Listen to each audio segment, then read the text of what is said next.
Hello friends, welcome to our Hello friends, welcome to our YouTube channel and ನಾನು already ಬಹಳಷ್ಟು ಈ ಒಂದು supreme ಕೋರ್ಟ್ನ ಲ್ಯಾಂಡ್ ಮಾರ್ಕ್ ಜಜ್ಮೆಂಟ್ಸ್ಗಳನ್ನು ಕುರಿತು ಕ್ಲಾಸ್ಗಳನ್ನ ಮಾಡಿದ್ದೀನಿ. ಸೊ ಈಗ one of the very important landmark case ಆದಂಥ Bachan Singh versus state of Punjab ಪ್ರಕರಣ 1980 ಈ ಒಂದು ಪ್ರಕರಣವನ್ನು ಕುರಿತು ನಿಮಗೆ ವಿಸ್ತಾರವಾಗಿ ಇದರ ಬಗ್ಗೆ ಹೇಳ್ತೀನಿ. ಭಾರತದೊಳಗೆ ಹೆಂಗೆ ಕೇಶವಾನಂದ ಭಾರತಿ ಕೇಸ್ ಒಂದು ಬೇಸಿಕ್ ಸ್ಟ್ರಕ್ಚರ್ ಅನ್ನುವಂಥ ಹೊಸ ಕಾನ್ಸೆಪ್ಟನ್ನು ಡಾಕ್ಟ್ರಿನನ್ನು ಸೆಟ್ ಮಾಡ್ತೋ, ಹಾಗೆ Bachan Singh versus state of Punjab ಕೇಸಲ್ಲಿ the rarest of the rare case ಅನ್ನುವಂಥ ಹೊಸ ಡಾಕ್ಟ್ರಿನನ್ನು ಸೆಟ್ ಮಾಡಲಾಗಿದೆ. ಆ್ಯಂಡ್ ಹಾಗಾದರೆ ಬನ್ರಿ, ಈ Bachan Singh versus state of Punjab case ಅಂದರೆ ಎದ್ರ ರಿಲೇಟೆಡು ಏನಾಗಿತ್ತು ಅನ್ನೋದನ್ನು ಸ್ಟೋರಿನ ನಿಮಗೆ ಹೇಳ್ತೀನಿ. ಒಂದನೇ ಕ್ಲಾರಿಫಿಕೇಶನ್ ಏನು ಅಂದರೆ, ಅಮಿತಾಬ್ ಬಚ್ಚನ್ಗೂ ಈ ಬಚ್ಚನ್ ಸಿಂಗ್ಗೂ ಏನೂ ಸಂಬಂಧ ಇಲ್ಲ. ಓಕೆ, ಪಂಜಾಬ್ ಒಳಗೆ ಒಬ್ಬ ಬಚ್ಚನ್ ಸಿಂಗ್ ಅನ್ನುವಂಥ ವ್ಯಕ್ತಿಯ ಒಂದು ಪ್ರಕರಣ ಇದು ಆಗಿದೆ ಹೊರತು ಅಮಿತಾಬ್ ಬಚ್ಚನ್ಗೂ ಇದಕ್ಕೂ ಏನು ಸಂಬಂಧ ಇಲ್ಲ. ಯಾರ್ಯಾರೆಲ್ಲ ಕ್ರಿಮಿನಲ್ ಲಾಯರ್ಸ್ ಆಗಬೇಕು ಅಂತ ಮಾಡಿದಿರಿ ಅವ್ರಿಗೆಲ್ಲ ಈ ಒಂದು ಪ್ರಕರಣ ತುಂಬಾ ಇಂಪಾರ್ಟೆಂಟ್ ಆದಂಥದ್ದು. ಹಿನ್ನೆಲೆ ನಾನು ನಿಮಗೆ ಹೇಳಬೇಕು ಅಂದರೆ, Bachchan Singh versus state of Punjab 1980 ನೋಡಿ, ಬಚ್ಚನ್ ಸಿಂಗ್ ಅನ್ನುವಂಥ ಈ ಒಬ್ಬ ವ್ಯಕ್ತಿ ಅವನ ಹೆಂಡತಿ ಜೊತೆಗೆ ಜಗಳ ಮಾಡ್ತಾನೆ. ಜಗಳ ಮಾಡಿದ ತಕ್ಷಣ ಹೆಂಡತಿನ ಕೊಲೆ ಮಾಡ್ತಾನೆ. ಹೆಂಡತಿನ ಕೊಲೆ ಮಾಡಿದ್ದಕ್ಕಾಗಿ ಇವನಿಗೆ 15 ವರ್ಷ ಜೈಲು ಶಿಕ್ಷೆ ಆಗುತ್ತೆ. 15 ವರ್ಷ ಜೈಲು ಶಿಕ್ಷೆಯನ್ನು ಅನುಭವಿಸಿದ ನಂತರ ಇವನು ಜೈಲಿಂದ ಹೊರಗೆ ಬರ್ತಾನೆ. ಆ ಹೊರಗೆ ಬಂದಾಗ ಇವರ ದೂರದ ಸಂಬಂಧಿ ಒಬ್ಬರು ಇವನಿಗೆ ಮತ್ತೆ ಮನೆ ಒಳಗೆ ಇಟ್ಕೊಳ್ಳಿಕ್ಕೆ ಒಂದು ಆಫರ್ನ ಕೊಡ್ತಾರೆ. ಇವನು ಅವ್ರ ಮನೆ ಒಳಗೆ ಹೋಗಿರ್ತಾನೆ. ಅವರಿಗೆ 3 ಜನ ಮಕ್ಕಳಿರ್ತಾರೆ.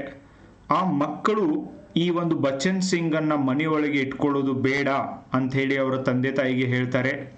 ಆಲ್ರೆಡಿ ಜೈಲಿಗೆ ಹೋಗಿ ಬಂದಂಥ ವ್ಯಕ್ತಿ ಆ್ಯಂಡ್ ಅವರ ಬಿಹೇವಿಯರ್ ಕೂಡ ಅಷ್ಟೊಂದು ಸರಿಯಾಗಿಲ್ಲ, ಇವ್ರನ್ನ ಇಟ್ಕೊಳ್ಳೋದು ಬೇಡ ಅಂಥೇಳಿ ಅವರ ಮನೆಯವರು ಹೇಳಿದಾಗಲೂ ಕೂಡ ಬಚ್ಚನ್ ಸಿಂಗ್ ಜೈಲಿಗೆ ಹೋಗಿ ಬಂದಿದ್ದಾನೆ, ಇವನು ಇನ್ನೊಂದು ಸರ್ತಿ ಆ ಥರದ ತಪ್ಪುಗಳನ್ನ ಮಾಡೋಂಗಿಲ್ಲ.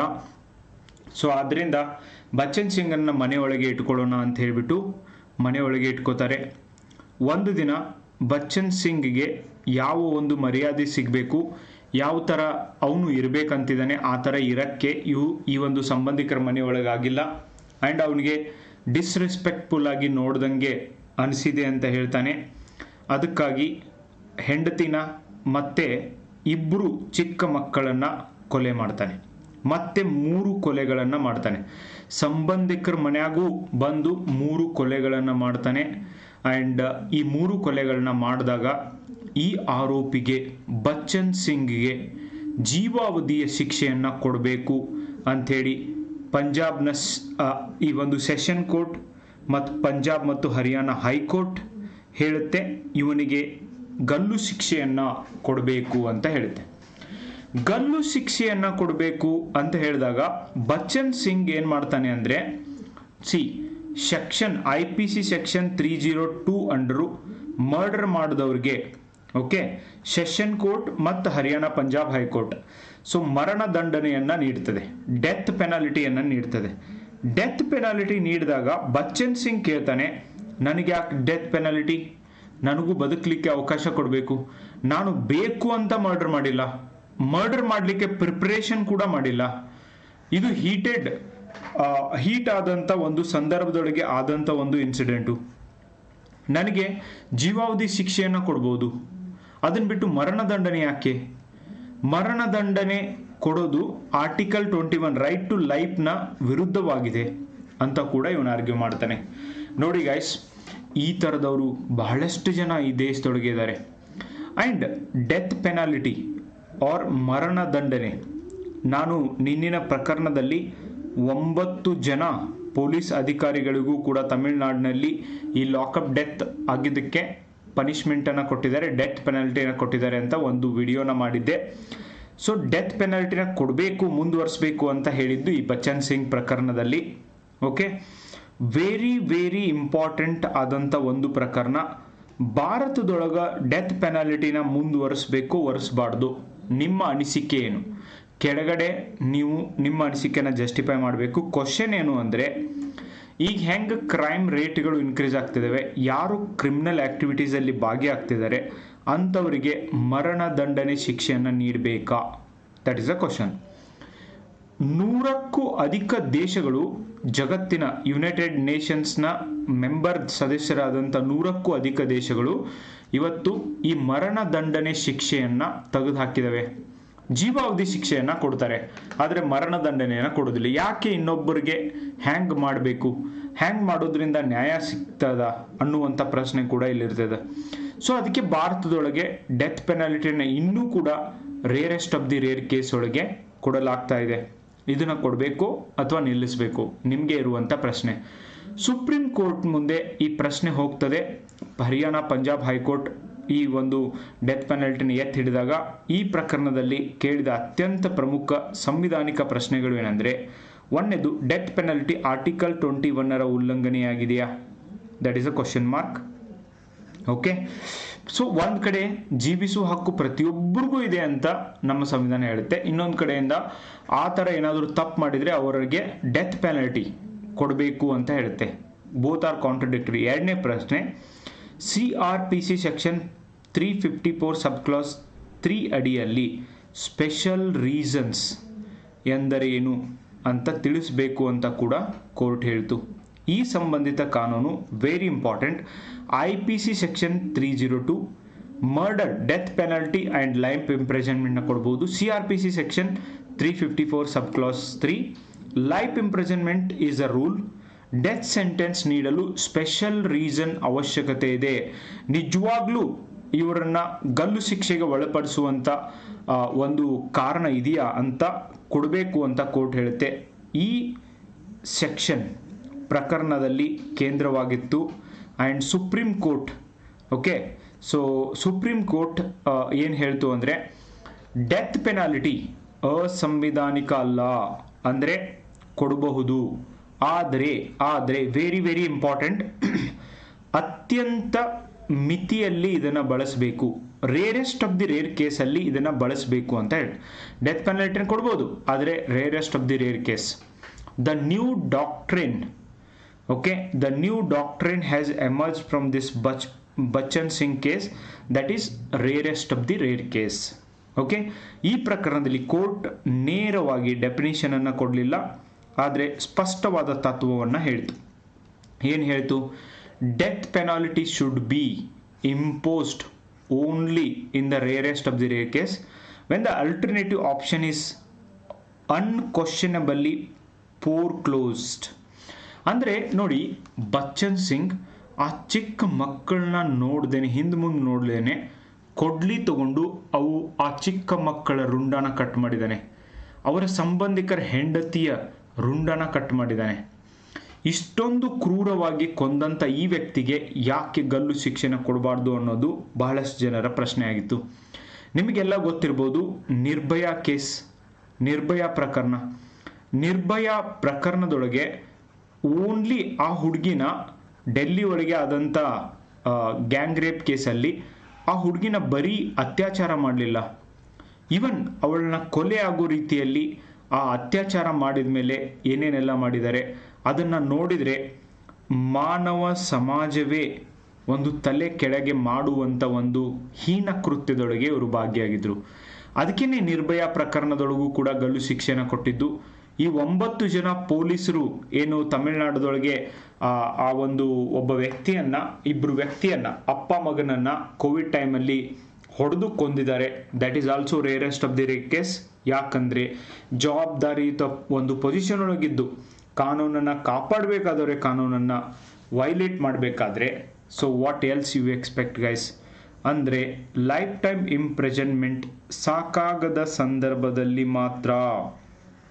ಓಕೆ, ಜೀವನ ಪೂರ್ತಿ ಜೈಲಲ್ಲಿ ಇದ್ದರೆ ಈ ಒಂದು ಶಿಕ್ಷೆ ಸಾಕಾಗಲಿಲ್ಲ ಅಂದರೆ, ಲೈಫ್ ಟೈಮ್ ಇಂಪ್ರಿಸನ್ಮೆಂಟ್ ಸಾಕಾಗಲಿಲ್ಲ ಅಂದರೆ ಮಾತ್ರ ರೇರೆಸ್ಟ್ ಆಫ್ ದಿ ರೇರ್ ಕೇಸಲ್ಲಿ ಡೆತ್ ಪೆನಾಲ್ಟಿಯನ್ನು ಉಪಯೋಗ ಮಾಡಬೇಕು. ಓಕೆ, ಸೊ ಅಂತ ಹೇಳಿದ್ದಾರೆ. RJ ಕೇರ್ ಹಾಸ್ಪಿಟಲಲ್ಲಿ ಆಗಿರುವಂಥ ಇನ್ಸಿಡೆಂಟ್ ಆಗಿರ್ಬೋದು. ಓಕೆ, ಆ್ಯಂಡ್ ಈವನ್ ಹೈದರಾಬಾದಲ್ಲಿ ಒಂದು ಗ್ಯಾಂಗ್ ರೇಪ್ ಇಂದ ಆಗಿರ್ಬೋದು. ಇಂಥ ಒಂದು ಪ್ರಕರಣದಲ್ಲಿ ಮನುಷ್ಯ ಊಹಿಸದೇ ಇರುವಂಥ ಅಮಾನವೀಯ ಕೃತ್ಯ, ಓಕೆ, ವೆರಿ ವೆರಿ ಡೇಂಜರಸ್ ಆದಂಥ ಒಂದು ಪ್ರಕರಣಗಳಲ್ಲಿ ಸೀರಿಯಲ್ ಕಿಲ್ಲರ್ಗಳಿಗೆ ಈ ಡೆತ್ ಪೆನಾಲ್ಟಿನ ಕೊಡಬೇಕು ಅಂತ ಹೇಳಿ ಸುಪ್ರೀಂ ಕೋರ್ಟ್ ಕೂಡ ಹೇಳ್ತು. ಕೋರ್ಟ್ ರೀಸನಿಂಗ್ ಡೀಪ್ ಅಂಡರ್ಸ್ಟ್ಯಾಂಡಿಂಗ್ಗೆ ಹೋದಾಗ ಸುಪ್ರೀಂ ಕೋರ್ಟ್ 3 ಪ್ರಮುಖ ಅಂಶಗಳನ್ನು ಹೇಳಿತು. ಕ್ರೈಮ್ ಪ್ಲಸ್ ಕ್ರಿಮಿನಲ್ ಎರಡನ್ನೂ ನೋಡಬೇಕು. ಅವ್ರು ಮಾಡಿದಂಥ ಕ್ರೈಮ್ನು ನೋಡಬೇಕು, ಇವನ್ ಆ ಕ್ರಿಮಿನಲ್ ಯಾರು ಇನ್ವಾಲ್ವ್ ಆಗಿದ್ದಾರೆ ಅವ್ರನ್ನೂ ನೋಡಬೇಕು. ಹೊಳ್ಳಿ ಇವ ಜೈಲಿಂದ ಹೊರಗೆ ಬಂದು ಸುಧಾರಣೆ ಆಗಕ್ಕೆ ಚಾನ್ಸೇ ಇಲ್ಲ ಅಂತ ಅಂದ್ಕೊಂಡ್ರೆ then why should we stop him ಅನ್ನೋದು ಇಲ್ಲಿ ಪ್ರಶ್ನೆ ಆಗಿತ್ತು. ಕೇವಲ ಅಪರಾಧದ ಕ್ರೂರತೆ ನೋಡಬಾರದು. ಅಪರಾಧದ ಕ್ರೂರತೆ ಅಷ್ಟೊಂದು ಹೆಚ್ಚಿಗೆ ಆಗಲಿಕ್ಕೆ ಈವನ್ ಆ ವ್ಯಕ್ತಿ ಯಾರು ಡೆತ್ ಆಗಿದೆಯೋ ಅವರು ಕೂಡ ಕಾರಣ ಇರ್ಬೋದು. ಆರೋಪಿಯ ಪರಿಸ್ಥಿತಿ ನೋಡಿ ಕೂಡ ಇದನ್ನು ವಿಚಾರ ಮಾಡಬೇಕು. ನೋಡಿ, ಆರೋಪಿಯ ಪರಿಸ್ಥಿತಿ, ಅವನನ್ನು ಕೊಲೆ ಮಾಡೋ ಹಂಗೆ ಪ್ರವೋಕ್ ಮಾಡೋದು, ಅವನನ್ನು ಹೊಡೆಯೋಂಗೆ ಮಾಡೋದು, ಅದು ಕೂಡ ತಪ್ಪೇ. ಮಿಟಿಗೇಟಿಂಗ್ ವರ್ಸಸ್ ಅಗ್ರಿವೇಟಿಂಗ್ ಫ್ಯಾಕ್ಟರ್ಸ್ ಅಂತ ಬರ್ತವೆ ಗೈಸ್. ಮಿಟಿಗೇಟಿಂಗ್, ನಾವು ಕೊಡುವಂಥ ಶಿಕ್ಷೆಯಿಂದ ಇನ್ನೊಬ್ಬರು ಏನಾದರೂ ಈ ಒಂದು ಕೊಲೆ ಮಾಡೋದ್ರಿಂದ ಹಿಂದೆ ಸರಿತಾರ. ಸೊ ನಾವು ಕೊಡುವಂಥ ಶಿಕ್ಷೆಯಿಂದ ಇನ್ನೊಬ್ಬರ ತಲೆಯೊಳಗೆ ಅಂಥ ತಪ್ಪು ಮಾಡಬೇಕಂತ ಬಂದೈತಿ, ಅದರದು ಈ ಕೊಡುವಂಥ ಶಿಕ್ಷೆಯಿಂದ ಬೇಡಪ್ಪ ಇದ್ರದೆಲ್ಲ ಕಿರಿಕಿರಿನೇ ಬೇಡ ಅಂತ ಅನಿಸಿದೆಯಾ? ಆ್ಯಂಡ್ ತುಂಬ ಕ್ರೂರವಾಗಿ ಹತ್ಯೆ ಆಗಿದ್ರೆ ಸಮಾಜಕ್ಕೆ ಇದರಿಂದ ದೊಡ್ಡ ಅಪಾಯ ಕೂಡ ಇದ್ದರೆ even many of the movies ಒಳಗೆ ಮಾಡಿರೋ ಹಾಗೇನೆ ಮರ್ಡರ್ ಮಾಡುವಂಥ ಮೂರ್ಖರಿದ್ದಾರೆ. ಮಿಟಿಗೇಟಿಂಗ್ ಲೈಫ್ ಫೇವರ್, ಯಾವ ವಯಸ್ಸು ಸುಧಾರಣೆ ಆಗುವ ಸಾಧ್ಯತೆಯನ್ನು ನೋಡಿ ಈ ಎರಡೂ ತೂಕ ಮಾಡಿ ಆಮೇಲೆ ರೇರೆಸ್ಟ್ ಆಫ್ ದಿ ರೇರ್ ಕೇಸಲ್ಲಿ life imprisonment is the rule. But ಅತ್ಯಂತ ಮುಖ್ಯವಾಗಿ normal punishment life imprisonment, death penalty ಏನು ಕೊಡಬೇಕು ಎಕ್ಸೆಪ್ಷನ್ ಇದ್ದಾಗ, ಅಂದರೆ ಯಾರು ಊಹೆ ಮಾಡಲಿಕ್ಕೆ ಆಗದೇ ಇರುವಂಥ ಬ್ರೂಟ್ಯಾಲಿಟಿನ ಮಾಡಿದಾಗ ಅವರಿಗೆ ಡೆತ್ ಪೆನಾಲ್ಟಿನ ಕೊಡಬೇಕು ಅಂತ ಈ ಒಂದು ಜಜ್ಮೆಂಟಲ್ಲಿ ಹೇಳಲಾಯಿತು ಗೈಸ್. ಜಸ್ಟಿಸ್ ಭಗವತಿ, 5 ಜನ ಜಡ್ಜಸ್ ಇರುವಂಥ ಈ ಬೆಂಚಲ್ಲಿ ಜಸ್ಟಿಸ್ ಭಗವತಿ ಮಾತ್ರ ಒಬ್ಬರೇ ಹೇಳಿದರು ಡೆತ್ ಪೆನಾಲ್ಟಿನ ಕೊಡಬಾರ್ದು ಅಂತ. ಉಳುಕಿದವರೆಲ್ಲ ಜಸ್ಟಿಸ್ ಭಗವತಿನ ಬಿಟ್ಟರೆ ಉಳುಕಿದವರೆಲ್ಲ ಕೊಡಬೇಕು ಅಂತ ಹೇಳಿದರು. ಡೆತ್ ಪೆನಾಲ್ಟಿ ಆರ್ಬಿಟ್ರರಿ, ಸುಮ್ಮನೆ ಕೊಡಬಾರ್ದು. Death penalty is very very dangerous, ಸುಮ್ಮನೆ ಕೊಡಬಾರ್ದು. Rarest of the rare case ಒಳಗೆ ಕೊಡಬೇಕು. ಆರ್ಟಿಕಲ್ 14 ಮತ್ತು ಆರ್ಟಿಕಲ್ 21ನ ಉಲ್ಲಂಘನೆ ಆಗುತ್ತೆ. ಸೊ ಸಂಪೂರ್ಣವಾಗಿ ಇದನ್ನು ರದ್ದು ಮಾಡಬೇಕು ಅನ್ನೋದು ಈ ಒಂದು ಜಸ್ಟಿಸ್ ಭಗವತಿಯವರ ಹೇಳಿಕೆಯಾಗಿತ್ತು. ಆದರೆ ಮೆಜಾರಿಟಿ ಈ ಅಭಿಪ್ರಾಯ ಒಪ್ಪಲಿಲ್ಲ. ಸೊ ಆದ್ದರಿಂದ ಭಾರತದೊಳಗೆ ಇವತ್ತೂ ಕೂಡ ಡೆತ್ ಪೆನಾಲ್ಟಿ ಮುಂದುವರೆದಿದೆ. ಆ್ಯಂಡ್ ಡೆತ್ ಪೆನಾಲ್ಟಿ ಅಂದರೆ ಏನು, ಯಾವ ಥರ ಪ್ರಕರಣದಲ್ಲಿ ಡೆತ್ ಪೆನಾಲ್ಟಿನ ಕೊಡ್ಬೋದು ಅಂತ ಈ ಮಾಚಿ ಸಿಂಗ್ ಪ್ರಕರಣದೊಳಗೆ ಒಂದು ಕೋರ್ಟ್ ಕ್ಲಾರಿಫಿಕೇಶನ್ನ ಮಾಡಿದೆ. ಈ ಪ್ರಕರಣವನ್ನು ಕೂಡ ನಾನು ನೆಕ್ಸ್ಟ್ ವಿಡಿಯೋದಲ್ಲಿ ಮಾಡ್ತೀನಿ. ಇದರಿಂದ ರೇರೆಸ್ಟ್ ಆಫ್ ದಿ ರೇರ್ ಅನ್ನುವಂಥ ಸ್ಪಷ್ಟವಾದ ಕ್ಯಾಟಗರಿ ಒಂದು ಹೊರಗೆ ಬಂತು. ಆ್ಯಂಡ್ ಈ ಪ್ರಕರಣ ನಿಜವಾಗ್ಲೂ ಕೂಡ ಮಹತ್ವದಾದಂಥ ಪ್ರಕರಣ, ಡೆತ್ ಪೆನಾಲ್ಟಿ ಉಳಿಸಿದಂಥ ಪ್ರಕರಣ. CRPC ಸೆಕ್ಷನ್ 354 ಸಬ್ ಕ್ಲಾಸ್ 3ಗೆ ಅರ್ಥವನ್ನು ನೀಡಿತು. ಜಡ್ಜಸ್ ಡಿಸ್ಕ್ರಿಷನಲ್ ಗೈಡ್ಲೈನ್ಸ್ನ ಕೊಟ್ಟಿತ್ತು. And definitely that's why it's important. Year of the case is 1980. Doctrine is rarest of the rare case. Section IPC 302, CRPC 354 subclause 3. Principle is life imprisonment is rule. And definitely death penalty is exception in Machi Singh case. And ಅನ್ನುವಂಥ ಒಂದು strong concept ಇಲ್ಲಿಗೆ emerge ಆಗಿದ್ದನ್ನು ನಾವು ಕಾಣ್ತೀವಿ. Death penalty is normal punishment. It's the rarest of the last resort. Okay, it's a last resort. Life time imprisonment ಸಾಕಾಗದ ಸಂದರ್ಭದಲ್ಲಿ ಡೆತ್ ಪೆನಾಲ್ಟಿನ ಕೊಡಬಹುದು. ಆ್ಯಂಡ್ ಅತ್ಯಂತ ಕ್ರೂರವಾಗಿ ನಡೆದಂಥ ಪ್ರಕರಣದಲ್ಲಿ ಮಾತ್ರ ಇದನ್ನು ಕೊಡಬೇಕು ಅನ್ನುವಂಥ ಒಂದು ಜಜ್ಮೆಂಟ್ ಹೊರಗೆ ಬಂದಿದ್ದನ್ನು ನಾವು ಕಾಣ್ತೀವಿ guys. This is all about ಈ ಒಂದು ಬಚ್ಚನ್ ಸಿಂಗ್ ಪ್ರಕರಣ. Very very important. Rarest of the rare ಕೇಸಲ್ಲಿ ಡೆತ್ ಪೆನಾಲ್ಟಿನ ಕೊಡಬೇಕು ಅಂತ ಹೇಳಿದಂಥ ಪ್ರಕರಣ. ಮಿಷನ್ PSI 615 ಇದಕ್ಕೆ ಮೆಂಟರ್ಶಿಪ್ ಪುಸ್ತಕಗಳು ಎಲ್ಲವೂ ಕೂಡ ಲಭ್ಯವಿದೆ guys. Even PCPSI question bank ಆಗಿರ್ಬೋದು, ಮೋಟಿವೇಶ್ನಲ್ ಬುಕ್ ಆಗಿರ್ಬೋದು, ಕನ್ನಡ ಮತ್ತು ಇಂಗ್ಲೀಷ್ ಮಾಧ್ಯಮದೊಳಗೆ ನಿಮಗೆ ಅವೈಲೇಬಲ್ ಇದ್ದಾವೆ. ಸೊ ನಿಮಗೆ ಯಾರ್ಯಾರಿಗೆ ಬೇಕು ಸೊ ಅದನ್ನೆಲ್ಲ ನೀವು ತೆಗೆದುಕೊಳ್ಬೋದು. Now I will deal with MCQs.